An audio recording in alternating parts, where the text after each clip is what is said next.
Well, as said, more than 30 trucks have been set alight along the roads of Kwa-Zulu Natal since protests against Jacob Zuma's incarceration began.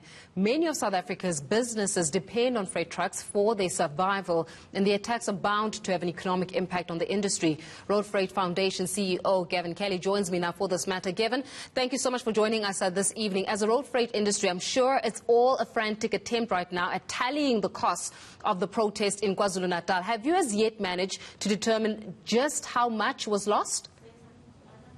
Good evening, Faith, and good evening to all your viewers.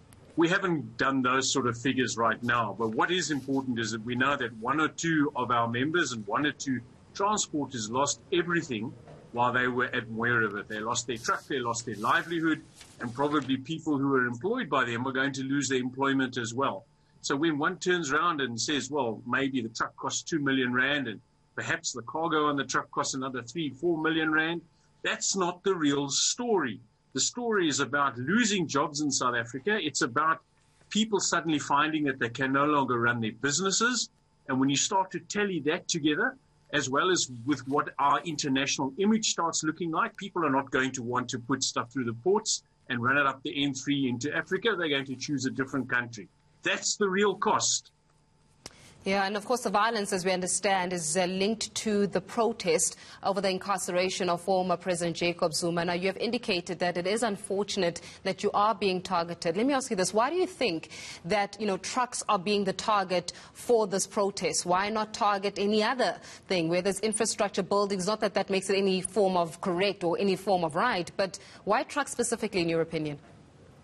Probably there's three simple reasons for that. First of all, they're easy to target. They're large, they move slowly, there are parts on the road network where they have to stop, where they do rest, and easy to get hold of. Secondly, if this is involved with common criminality, so there's also the idea of looting before any burning happens or any sort of real protest happens. There's opportunistic crime, which allows A, to get the goods off the vehicle, and secondly, then obviously to sell those on further.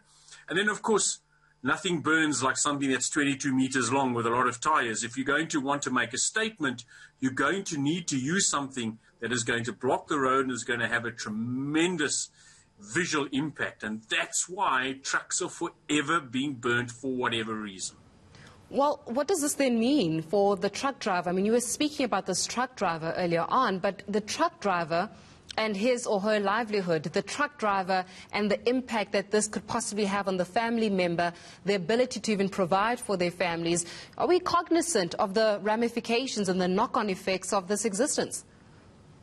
Well, that's exactly one of the points that we've raised over all of the violence that's happened in terms of the road freight industry, is that our employees have families they look after.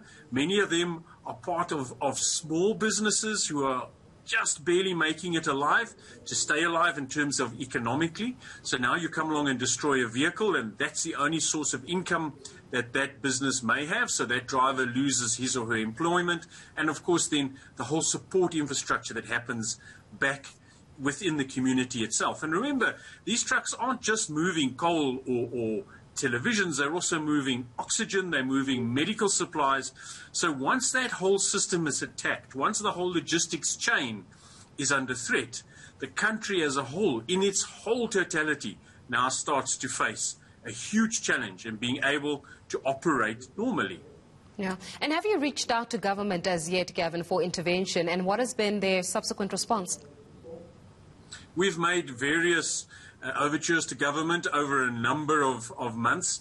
Obviously, right now we're in contact with them again, and they have promised. You would have seen that the President has just published a letter calling for calm.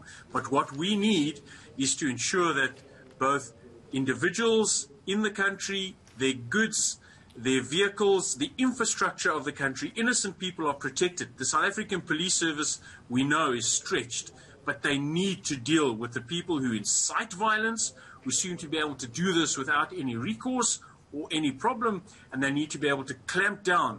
We cannot have this continually happening.